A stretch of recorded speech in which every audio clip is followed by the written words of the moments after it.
महाकुंभ 2025 के आयोजन से पहले शनिवार को कई प्रमुख संत जिनमें पर्यावरण बाबा और रुद्राक्ष बाबा भी शामिल थे प्रयागराज पहुंचे। महामंडलेश्वर अवधूत बाबा उर्फ पर्यावरण बाबा ने कहा कि सनातन धर्म ये सिखाता है कि हर व्यक्ति को 2 पेड़ लगाने चाहिए, जिसमें एक पेड़ अंतिम संस्कार के लिए और दूसरा पीपल का पेड़ ऑक्सीजन के लिए होना चाहिए। उन्होंने कहा कि अब तक मैंने 82 अनुष्ठान किए हैं और मेरे भक्त लगभग 30 देशों से 1 करोड़ से अधिक पेड़ लगाने का संकल्प ले चुके हैं। और 2016 में वैष्णो देवी से कन्याकुमारी तक पदयात्रा के दौरान हमने करीब 27 राज्यों में पेड़ लगाए थे। इसके बाद भक्तों ने मुझे पर्यावरण बाबा के नाम से पुकारना शुरू कर दिया। वहीं दूसरी तरफ निरंजनी पंचायती अखाड़े के रुद्राक्ष बाबा उर्फ बाबा दिगंबर अजय गिरी भी प्रयागराज पहुंचे और वो अपने शरीर पर 11,000 रुद्राक्ष पहने हुए थे। उन्होंने कहा कि रुद्राक्ष भगवान शिव का हिस्सा है और ये उनके आंसू से उत्पन्न होता है। 1 से 21 मुख वाले रुद्राक्ष होते हैं जो स्वयं में दिव्य होते हैं और यही कारण है कि संत इसे पहनते हैं। शिव पुराण के मुताबिक जो व्यक्ति 11,000 रुद्राक्ष पहनता है उसे भगवान शिव का रुद्र अवतार माना जाता है। संतों द्वारा विभिन्न रत्न पहनने का उद्देश्य विभिन्न ग्रहों के लाभ प्राप्त करना होता है। आवाहन पीठाधीश्वर आचार्य महामंडेश्वर श्री श्री 1008 अनंत श्री विभूषित अवधूत बाबा अरुण गिरी जी महाराज इन्वायरमेंट बाबा। महाराज जी, वैसे तो आप सोने से लदे हुए नजर आ रहे हैं, लेकिन आपको इन्वायरमेंट बाबा कहा जाता है। लोग भी ये जानना चाहते हैं क्या ऐसे रीजन है, क्या कुछ आपने किया जिसके चलते आप इन्वायरमेंट बाबा के नाम से प्रसिद्ध हैं? यज्ञ ही जीवन है, जीवन ही यज्ञ है। सांसें हो रही हैं कम, आओ पेड़ लगाए हम।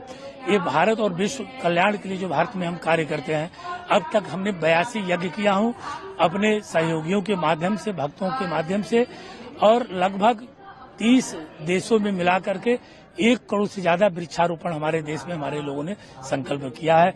और मेरी एक यात्रा थी वैष्णो देवी से कन्याकुमारी तक पद यात्रा 2016 में। उस समय हम लोगों ने 27 लाख लगभग वृक्ष लगाया गया था और लोग उसी तरह से आप सभी भक्तों ने हमको उसी नाम से पुकारने लगे, तो इसी के साथ नाम हो गया इन्वायरमेंट बाबा। महाराज जी, एक बड़ा सवाल ये भी है, जहाँ कुंभ में तमाम तरह के साधु सन्यासी आए हैं, सब अलग अलग चीजों को लेकर के प्रचार प्रसार कर रहे हैं। आप एक ऐसे शख्स दिखे जिन्होंने एक अलग चीज को लेकर के प्रचार किया जो वास्तव में एक जन समस्या का समाधान है, जिससे इन्वायरमेंट क्या देखिए सोच आई, किस तरह से संसार में, और मैं भी 30 देशों में घूमता हूँ, संसार में तमाम धर्म के लोग ऐसे हैं कि लोग अपने धर्म को नहीं मानते हैं, लेकिन पर्यावरण ऑक्सीजन सबको चाहिए, चाहे वो कोई भी व्यक्ति हो। ऑक्सीजन सबको चाहिए। कोरोना काल में आप देखे होंगे तमाम धर्माचार्य लोग, तमाम मंदिर, सभी व्यवस्थाएं, सभी लोग अपने आश्रम में हो गए, सब बंद हो गया, लेकिन ऑक्सीजन की जरूरत सभी धर्मों को पड़ी। तो मैं 2010 से ही इस पे काम करता हूं कि यज्ञ ही जीवन है, जीवन ही यज्ञ है। सांसें हो रही हैं कम, आओ पेड़ लगाए हम, पर्यावरण को बचाया जाए, 2-2 वृक्ष लगाने का संकल्प लिया जाए। सनातन धर्म की पद्धति है कि 1 वृक्ष चाहिए अंतिम संस्कार के लिए और 1 वृक्ष लगाइए या पीपल के पेड़ ऑक्सीजन के लिए, 2 वृक्ष अवश्य लगाएं और पाल पोस को उसको बड़ा करें। इसी महाकुंभ में सबको संकल्प देता हूं।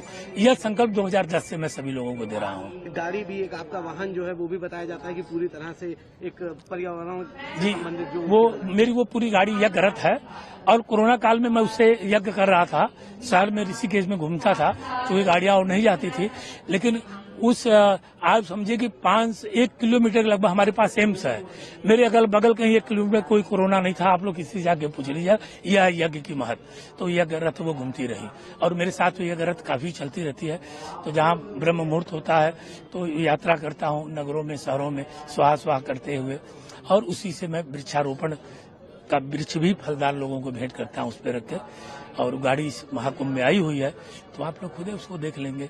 अद्भुत गाड़ी है और गुरु की कृपा से यही संदेश देता हूँ। एक आखिरी सवाल रहेगा महाराज जी, प्रयाग महाकुंभ में एक बार आए हैं, कई आपने महाकुंभ देखे होंगे इससे पहले भी, क्या कुछ अंतर दिखा और क्या कुछ कहना चाहेंगे इस महाकुंभ से? हमेशा कुंभ दिव्य होता चला जा रहा है और इस बार तो अद्भुत दिव्य होता चला जा रहा है। इसकी व्याख्या कोई कर नहीं सकता है। भगवान स्वयं तुलसीदास जी कहे कि ये प्रयागराज तीर्थ का कोई व्याख्या नहीं कर सकता है। इसका आनंद लिया जा सकता है, इसकी अनुभूति लिया जा सकता है। इस तीर्थ का सबसे बड़ा मेरे जीवन में अनुभूति है, चूंकि मैं मीडिया बंधुओं के सामने नहीं बताऊंगा। जब इस तीर्थ से पिछले बार 2013 का जब महाकुंभ था, तो मैंने वो एक संकल्प लिया था। उस संकल्प को श्री यज्ञ नारायण भगवान इस धरती पर आने से पहले ही पूर्ण कर दिए थे और मैं उसी रूप से महाकुंभ में आया हूँ। बहुत बहुत साधुवाद, धन्यवाद आप। ये लोग रुद्राक्ष बाबा के नाम से भी जानते हैं। ये हमारा शिव पुराण के में वर्णित है जी, जो 11,000 रुद्राक्ष धारण करते वो भगवान शिव के ही रुद्र स्वरूप होते हैं, और हम नागा सन्यासी हैं तो हम शिव जी के गण के स्वरूप होते हैं। तो इसलिए हमने ये 11,000 रुद्राक्ष धारण किया हुआ है, और मैं काफी समय से ये 11,000 रुद्राक्ष धारण करके ही तपस्या करता हूँ, भजन करता हूँ।